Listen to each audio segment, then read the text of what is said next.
Jake Morrison walked down the empty hallway of New Denver Station, his boots making soft sounds on the metal floor. The lights above flickered slightly as the space station moved through the asteroid belt. It was 2:30 in the morning ship time, and most of the 800 people on the station were sleeping. Jake had been working security for 3 years now. Before that, he served 5 years in the Terran Defense Corps fighting pirates in the outer colonies. Now he was 28 years old and tired of war. The mining station paid well and was usually peaceful. Most days nothing happened except checking doors and watching computer screens. He stopped at a window and looked out at the dark space around them. Hundreds of asteroids floated nearby, some as big as buildings. The mining ships worked day and night, cutting valuable metals from the rocks. Earth needed these materials to build new ships and stations. The work was dangerous but important. Jake's radio crackled to life. "Morrison, this is Control. Everything quiet down there?" "All clear, Lisa," Jake replied. Commander Lisa Martinez ran the night shift from the control room. She was a good boss, fair and smart. Jake trusted her completely. "Good, keep your eyes open. We had some strange readings on the long-range sensors earlier. Probably nothing, but you know how it is." Jake nodded even though she could not see him. Strange readings usually meant equipment problems or space junk, but sometimes they meant trouble. "Copy that. I'll stay alert." He continued his patrol through Section C, checking doors and security cameras. The station was huge, with 7 main sections connected by tunnels and corridors. Section C held the worker housing and the main cafeteria. Families lived here with their children. Jake always felt protective when he walked through this area. The warning alarm started screaming. Jake ran toward the nearest wall screen. Red letters flashed across it. "Incoming vessels detected. All personnel to emergency stations." His radio exploded with chatter. Lisa's voice cut through the noise. "All security teams to defensive positions. We have multiple contacts approaching. Fast, this is not a drill." Jake ran toward the armory in Section C. His heart pounded, but his mind stayed calm. 5 years of military training kicked in automatically. He grabbed his pulse rifle and extra power cells from his locker. The weapon was standard issue, good for stopping pirates, but not much else. The lights went out. Emergency power came on, 3 seconds later bathing everything in red light. Jake's radio crackled with static. He could barely hear Lisa's voice. "They're jamming our communications. All security teams, use local channels only." Jake switched to the short-range frequency. "Security Team 3, this is Morrison. Anyone copy?" Static answered him. The station shook. Something big had hit the outer hull. Jake felt the vibration through his boots.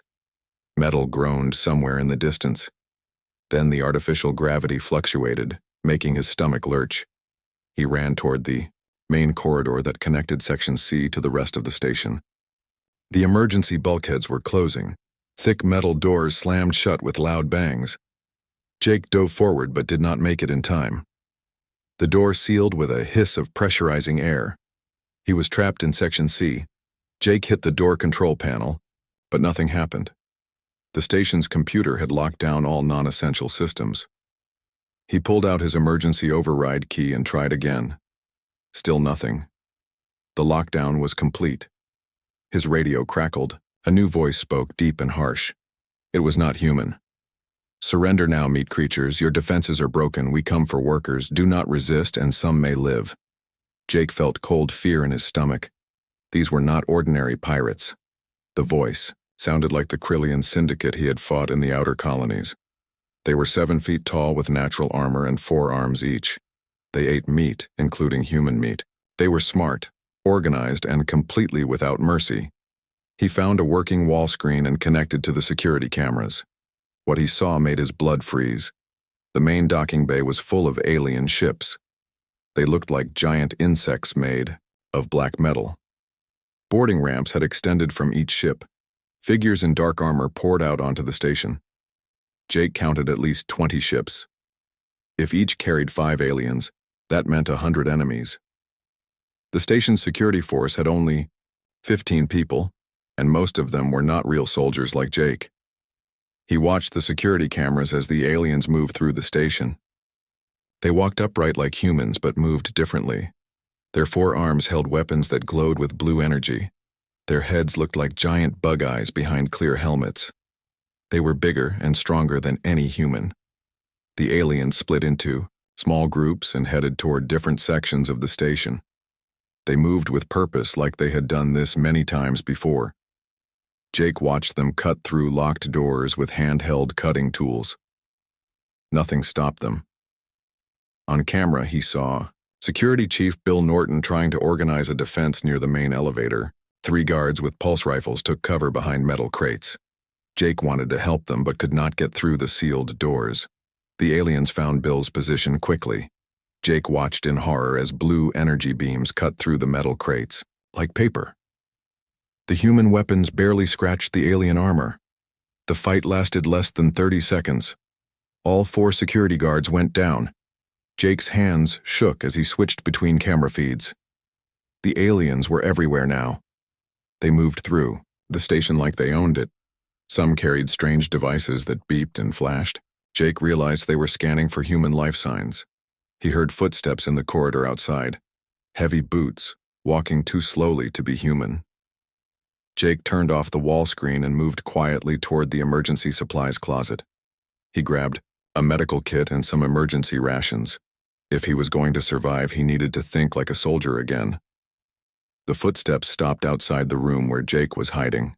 He held his breath and gripped his pulse rifle.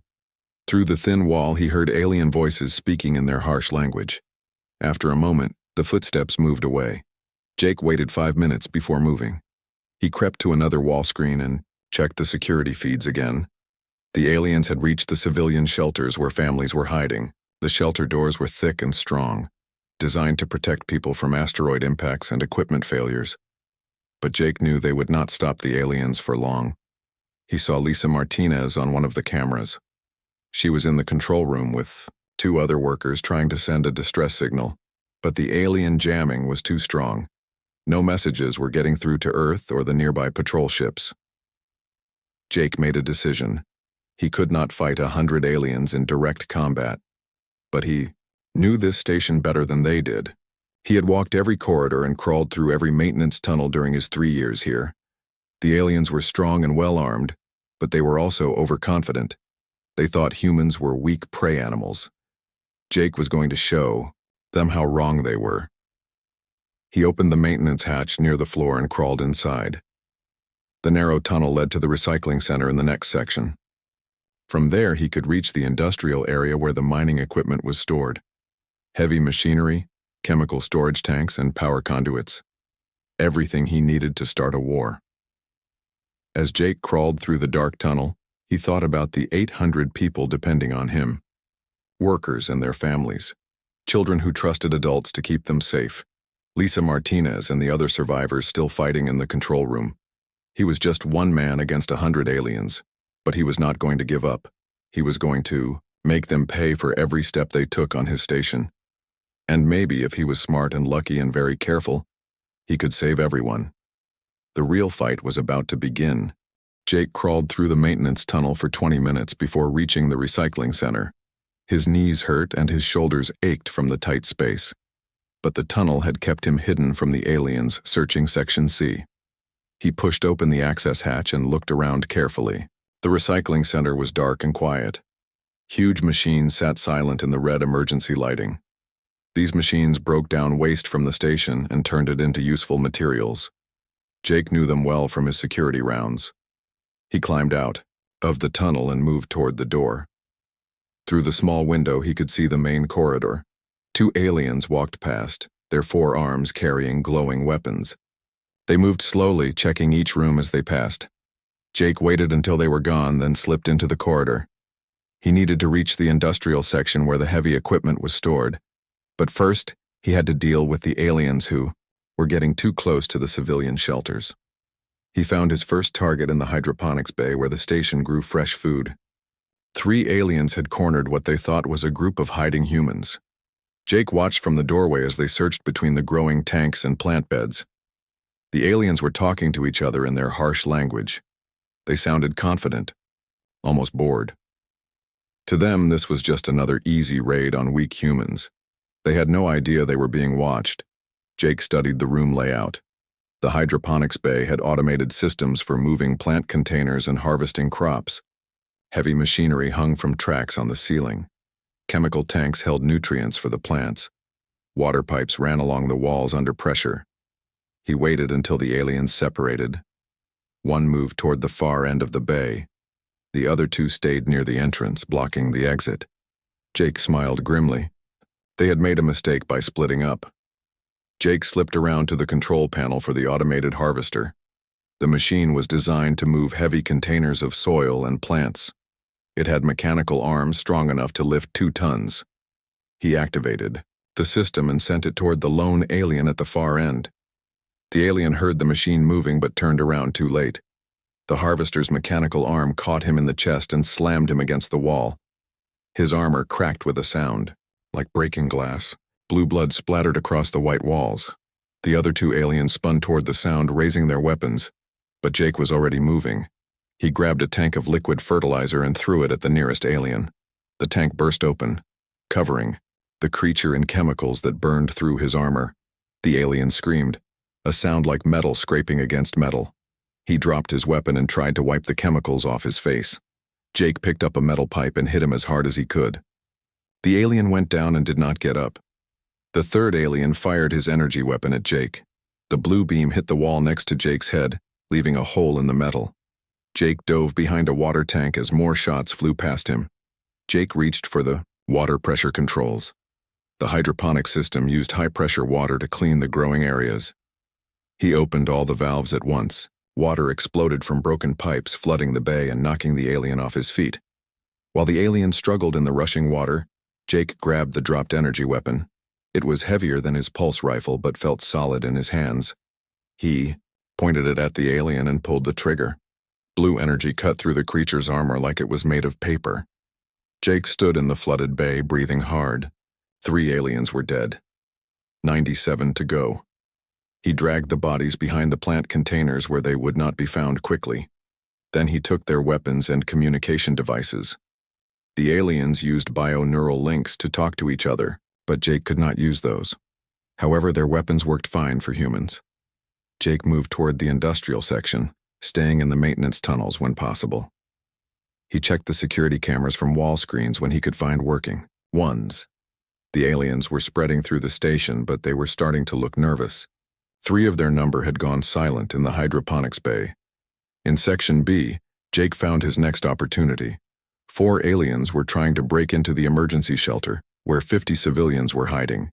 They had set up a cutting device and were slowly burning through the thick door. Jake studied the area from a ventilation grate above them. Section B had the main power distribution center for this part of the station. Heavy cables carried electricity to all the rooms and systems. If he could cause a power surge in the right place, he could turn those cables into weapons. He crawled through the ventilation system until he reached the power control room. The door was locked, but Jake had override codes for emergencies. Inside, he found the main electrical panel that controlled power flow throughout Section B. Jake was not an electrician, but he had learned basic electrical work in the military. He found the cables that fed power to Section B's main corridor. Then he rerouted power from the mining laser charging system into those same cables.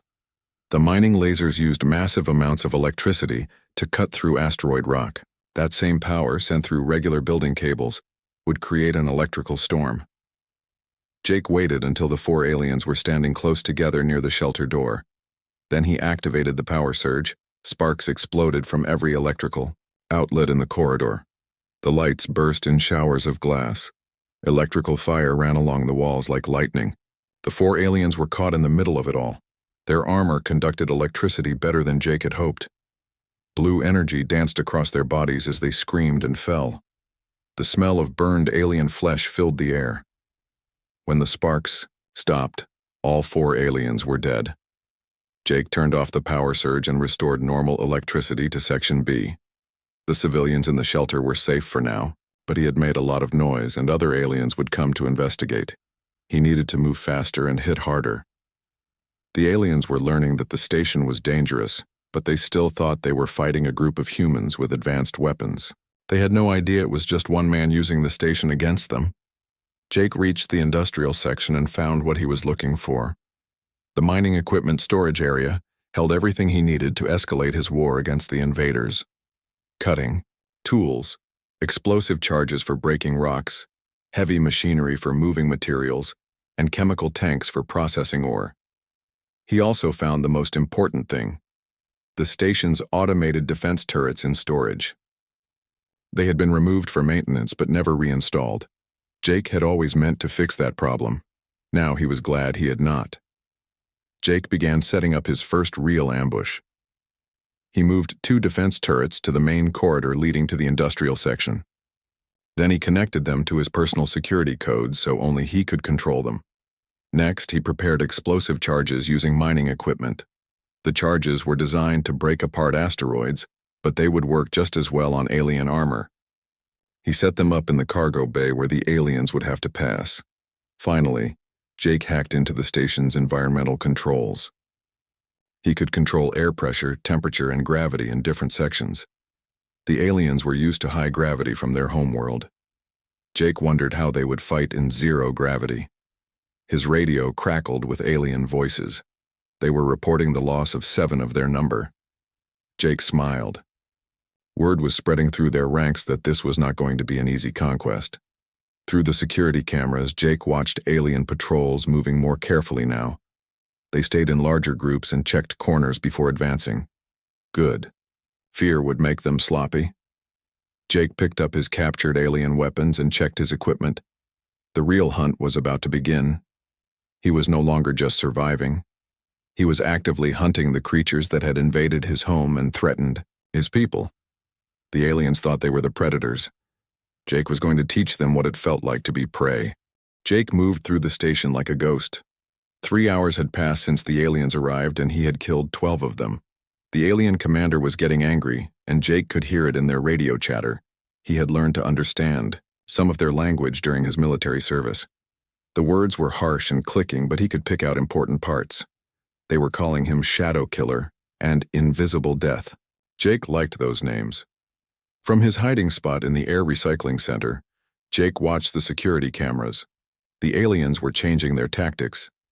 Instead of small groups, they now moved in teams of 8 or 10. They checked every corner and scanned for heat signatures with special devices, but Jake had advantages they did not know about. He had turned off the heating in sections where he planned to hide. The cold made his body temperature match the metal walls. He wore thermal blankets taken from emergency kits to block their scanners. The aliens were also making a mistake. They kept their leaders in the front of each group. Jake had noticed that the aliens with different colored armor gave orders to the others. Kill the leader, and the followers became confused and scared. Jake's next target was a group of 10 aliens, searching Section D. They were looking for the human who had killed their friends. Their leader wore red stripes on his black armor and carried a larger weapon than the others. Jake had spent an hour preparing this trap. Section D had a cargo loading area with heavy containers stacked 3 levels high. Each container weighed 5 tons and was held in place by magnetic locks. Jake had rewired the control system so he could release the locks from a hidden position. He waited in the ventilation shaft above the cargo area. The aliens entered carefully, checking behind every container. Their leader used hand signals to direct his soldiers. They were being smart and careful, but not careful enough. Jake waited until the leader was standing directly under a stack of 3 containers. Then he released the magnetic locks. 5 tons of metal and machinery crashed down. The alien leader disappeared under the crushing weight. His soldiers spun around, raising their weapons, but there was nothing to shoot at. Their leader was dead, and they did not know where the attack had come from. Jake dropped smoke grenades through the air vents. Thick gray smoke filled the cargo area. The aliens fired their energy weapons wildly, hitting containers and walls. Blue energy beams cut through the air, but they could not hit what they could not see. Jake moved through the smoke, using his memory of the room layout. He had practiced this movement a dozen times. He came up behind the nearest alien and used a mining knife to cut through the creature's armor at the neck joint. The alien dropped without making a sound. The others heard the body fall and turned toward the sound, but Jake was already moving to his next position. He threw a piece of metal to the far side of the room. When the aliens turned toward the noise, he killed another one from behind. Fear spread through the remaining aliens. They started talking rapidly in their clicking language. Jake heard words that meant demon and ghost killer. They were breaking, formation backing toward the exit. Jake let them run. Fear was a weapon, and scared enemies made mistakes. He moved to his next planned ambush in the dining hall. This room had a large industrial kitchen with gas cooking systems, refrigeration units, and food processing equipment. Jake had been preparing this trap while the aliens were busy in the cargo area. 8 aliens entered the dining hall 20 minutes later. They were the same ones who had fled from the cargo area, now joined by reinforcements. Their new leader wore blue stripes and looked more experienced than the dead one. Jake had filled the room with natural gas from the cooking systems. The gas was invisible and odorless, but it would burn or explode if ignited. He had also sabotaged the artificial gravity generators under the floor. When he activated his trap, the aliens would be floating helplessly in zero gravity while surrounded by explosive gas. The aliens spread out through the dining hall, checking under tables and behind serving counters. Jake watched from a sealed observation room that had its own air supply. He waited until all 8 aliens were inside the room.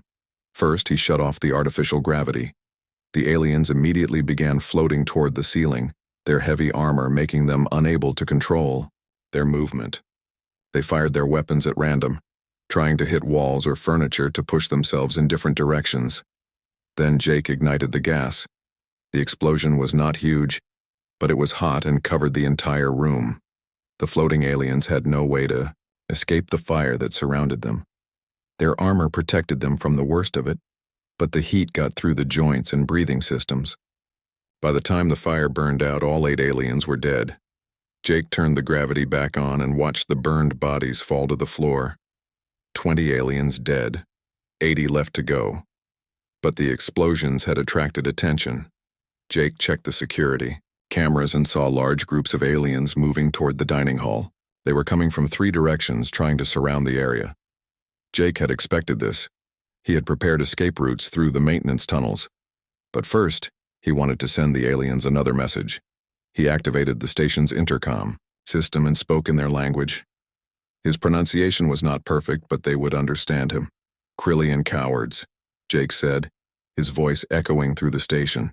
"You come to steal and kill, but you die like insects. I am one human. You are many, but you are weak. Your leaders are dead. Your warriors are dead. Soon you will all be dead." Jake heard angry roars from the aliens throughout the station. Good. Angry enemies made even more mistakes than scared ones. He crawled through the maintenance tunnels toward his next objective, the communications center. The aliens had jammed Earth signals when they arrived, but they were using their own communication equipment to coordinate their forces. If Jake could capture that equipment, he could turn their own coordination against them. The communication center was heavily guarded. 15 aliens surrounded the room where their equipment was set up. Jake could not fight that many in direct combat, but he did not need to.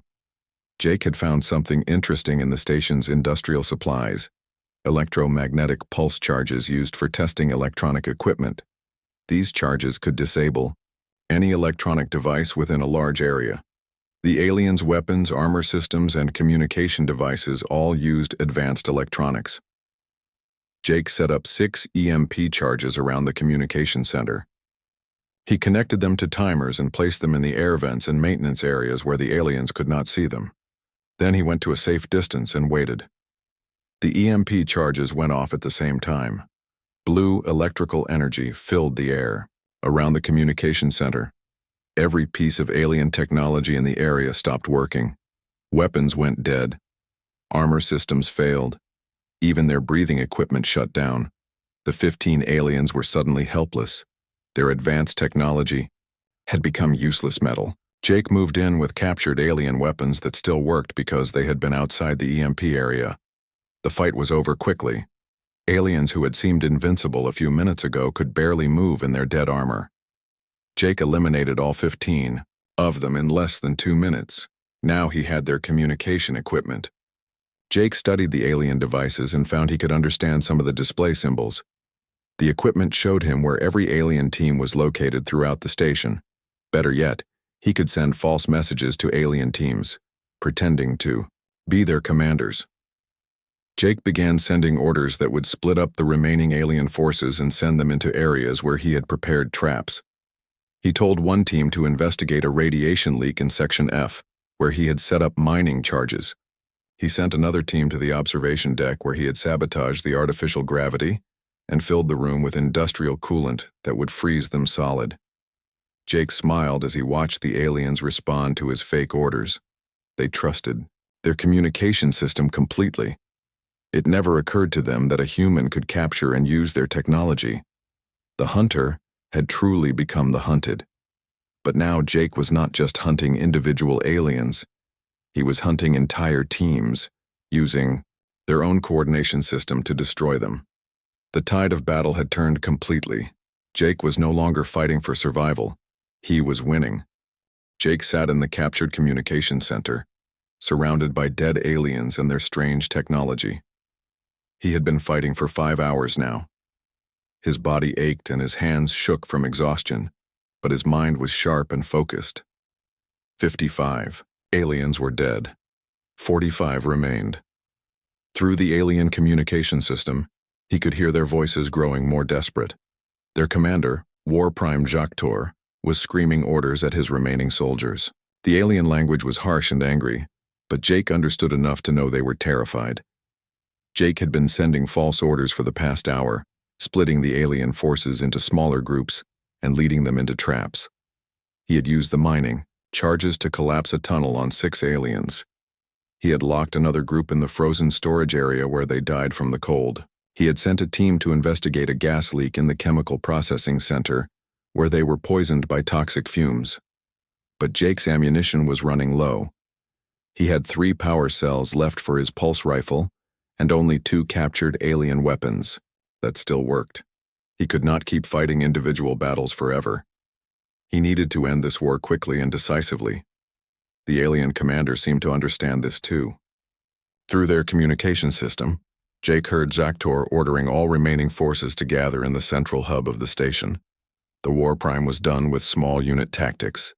He wanted to consolidate his forces and make a final push to complete the mission. Jake smiled grimly. This was exactly what he had hoped for. The central hub was the heart of the station's power systems.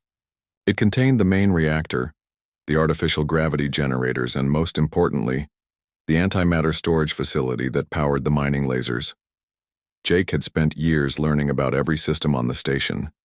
He knew that the antimatter containment units could be overloaded to create a massive electromagnetic pulse. Not enough to destroy the station, but enough to disable every piece of electronic equipment within a half-mile radius.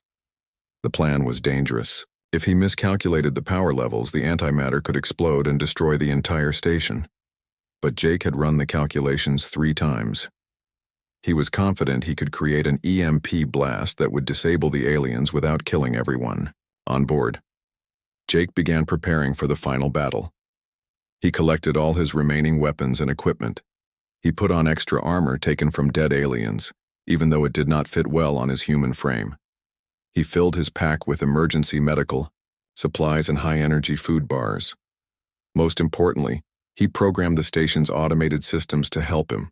Jake set up false life signs in different sections of the station. He created fake heat signatures and movement patterns that would confuse the aliens. He turned off the lights in some areas and made others brighter.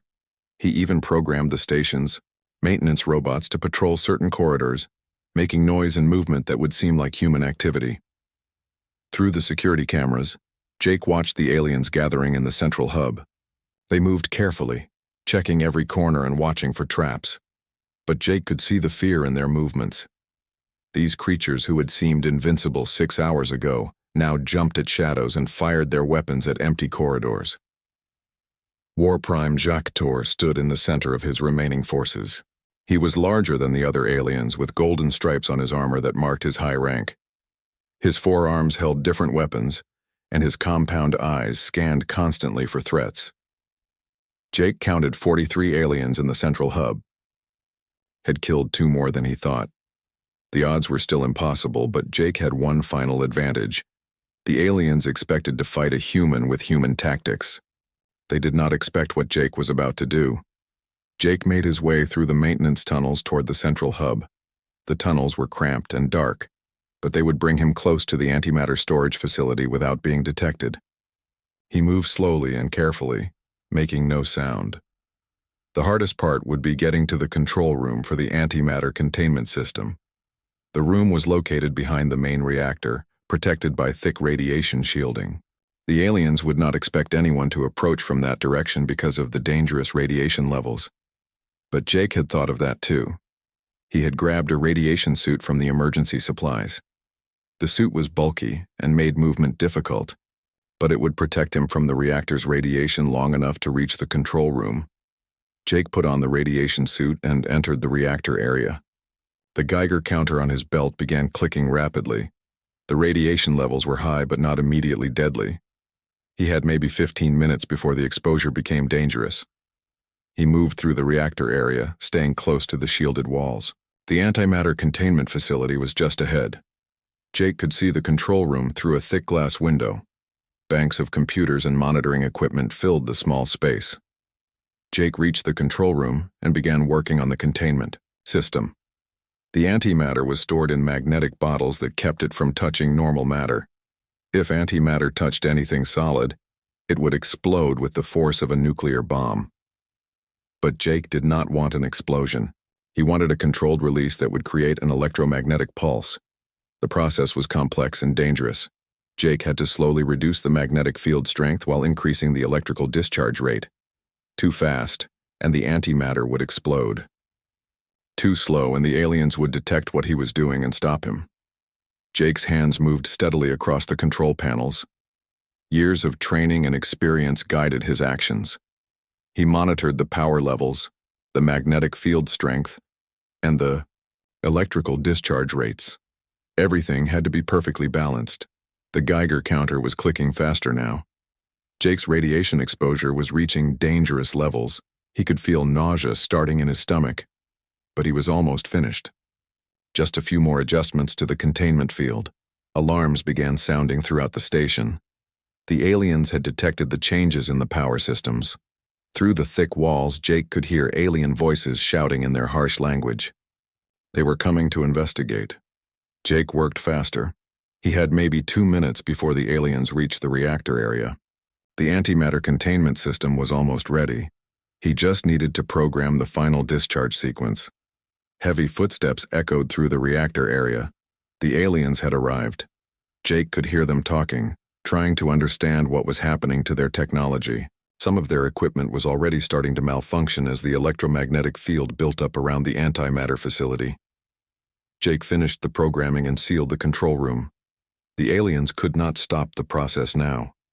In 60 seconds, the antimatter containment system would release a massive electromagnetic pulse that would disable every piece of electronic equipment in the central hub. But Jake had to survive the next 60 seconds, and he had to face War Prime Jacques Tour and his remaining forces in direct combat. Jake took off the radiation suit and picked up his weapons. He opened the door to the control room and stepped out into the reactor area. 43 aliens were waiting for him, their weapons aimed at the doorway. War Prime Zaktor stood at the front of the group. When he saw Jake, the alien commander made a sound like grinding metal. It might have been laughter. "So," Zaktor said in accented English, "the Shadow Killer shows himself at last. You are smaller than I expected, human. How have you killed so many of my warriors?" Jake looked at the alien commander and smiled. "I used your own strength against you. You are powerful, but you are not smart. You are organized, but you are not creative. You have better weapons, but I know this station better than you know your own ship." The countdown timer on Jake's wrist showed 30 seconds remaining. "You talk too much, little human," Zaktor said. "Your tricks are finished. Now you die." Jake shook his head. "No, now you lose." The electromagnetic pulse erupted from the antimatter facility like invisible lightning. The electromagnetic pulse hit like invisible lightning. Blue energy crackled through the air of the central hub, dancing across metal surfaces and alien armor. Every piece of electronic equipment within half a mile stopped working instantly. The Aliens' weapons went dead in their hands. Their armor systems failed, leaving them in heavy metal shells they could barely move. Their communication devices sparked and died. Even their breathing equipment shut down, forcing them to rely on the station's atmosphere. War Prime Jactor staggered as his advanced battlesuit became useless weight. The golden decorations on his armor were now just painted metal. His arms struggled to support weapons that no longer functioned. Jake had protected his own equipment by keeping it in a shielded storage locker during the pulse. While the aliens stumbled around in their dead armor, he grabbed his pulse rifle and the two working alien weapons he had saved. "What have you done?" Jactor roared, his voice distorted by the failed electronics in his helmet. "I leveled the playing field," Jake replied, raising his pulse rifle. "Now we fight as equals." But they were not really equals. The aliens were still bigger and stronger than Jake. Without their technology, however, they were clumsy and slow. Their heavy armor, designed to work with powered systems, now trapped them like metal prisons. Jake opened fire. His pulse rifle cut down 3 aliens before they could react. The creatures fell heavily, unable to move quickly in their dead armor suits.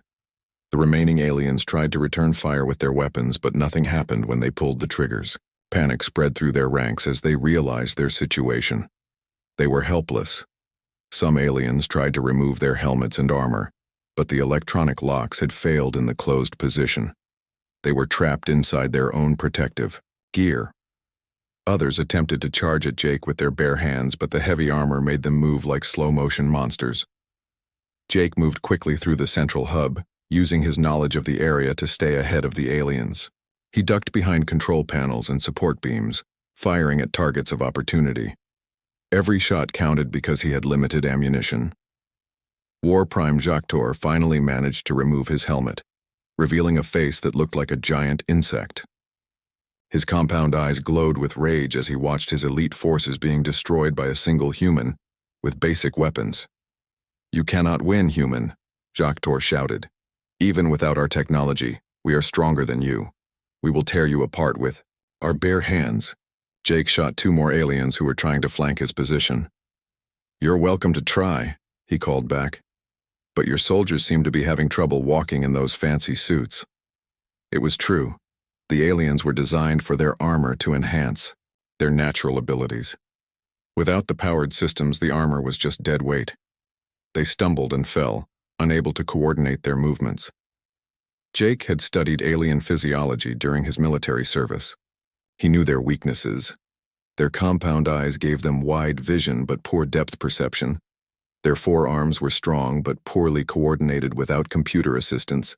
Their high-gravity world had made them dependent on external support systems. Jake used these weaknesses against them.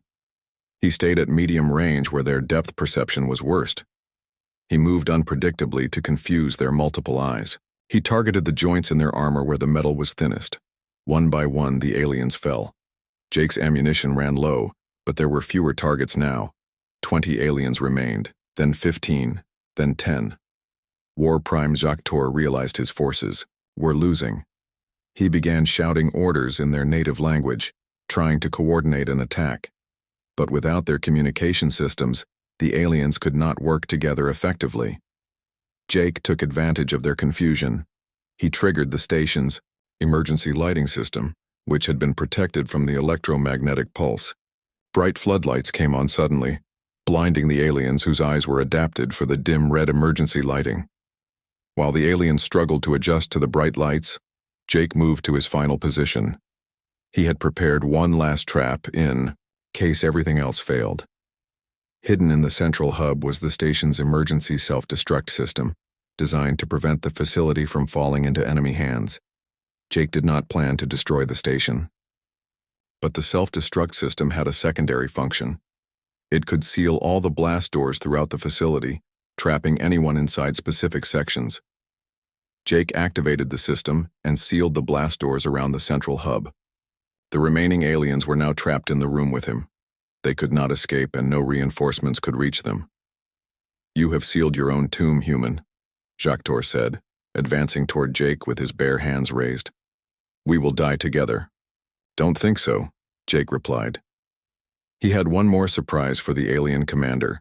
Jake activated the station's artificial gravity controls. The central hub's gravity suddenly increased to 3 times normal Earth gravity. The aliens, already struggling with their heavy armor, were crushed to the floor by the increased weight. Jake had trained in high-gravity environments during his military service. He was prepared for the increased weight and could still move, though slowly. The aliens, trapped in their armor and not expecting the gravity change, were helpless. Jake walked among the fallen aliens, checking each one to make sure they were unconscious or dead. Most had passed out from the crushing gravity. A few were still awake but unable to move. War Prime Jactor lay on his back, breathing heavily. His compound eyes tracked Jake's movement as the human approached. "How?" the alien commander gasped. "How did one human defeat 100 Krillian warriors?" Jake knelt down beside the defeated alien. "You made 3 mistakes," he said. "First, you underestimated humans. You thought we were weak prey animals. Second, you relied too much on your technology. When it failed, you had nothing left. Third, you invaded my home. And I know every inch of this station." Jactor's eyes grew dim. "The Syndicate will send more ships. They will learn from our failure." "Maybe," Jake agreed. "But word will spread about what happened here. Other aliens will think twice before attacking human facilities, and will be ready for them." Jake reduced the artificial gravity to normal levels and unsealed the blast doors. He gathered weapons from the fallen aliens and secured the survivors in cargo containers with life support systems. They would live, but they would return to their people with stories of the human who had defeated an entire invasion force. Jake walked to the communications center and restored the station's long-range transmitters. His first message went to Terran Command, reporting that New Denver Station was secure and requesting medical assistance for the civilian population. His second message was broadcast on all frequencies, aimed at any alien forces that might be listening. "This is Lieutenant Jake Morrison of New Denver Station," he said. 100 Krillian warriors attacked this facility. All have been defeated or captured. The station is under human control. Any alien forces considering similar attacks should reconsider. Humans are not easy prey. Commander Lisa Martinez found Jake in the control room an hour later. She was injured but alive, having survived in a sealed emergency shelter with 30 other station personnel. "Jake," she said, looking around at the evidence of the battle. "What happened here?" Jake stood up from the communication console. His uniform was torn and bloody. His face was exhausted but calm. "Just doing my job, Commander, protecting the station and its people." Lisa stared at him for a long moment. 100 aliens, Jake. The reports say you faced 100 aliens." "Yes, ma'am, and you won." Jake nodded. "Yes, ma'am. The battle was over in minutes once I got them where I wanted them." Lisa shook her head in amazement. "How?" Jake looked out the window at the asteroid field where human mining ships were already returning to work. "I used what I had. The station, the equipment, and everything I learned in the service. The aliens were tough, but they made one big mistake." "What was that?" Jake smiled for the first time in hours. "They picked a fight with a human on his home ground. 3 days later, rescue ships arrived from Earth. They found New Denver Station operating normally with all civilians safe and accounted for. The alien survivors were transferred to military custody for interrogation. Jake Morrison returned to his regular duties as a security officer. But throughout the galaxy, the story spread of the human who had faced impossible odds and won. Pirates and raiders began avoiding human territories, uncertain what other surprises might be waiting for them. The message was clear. Humanity would not be easy prey for anyone.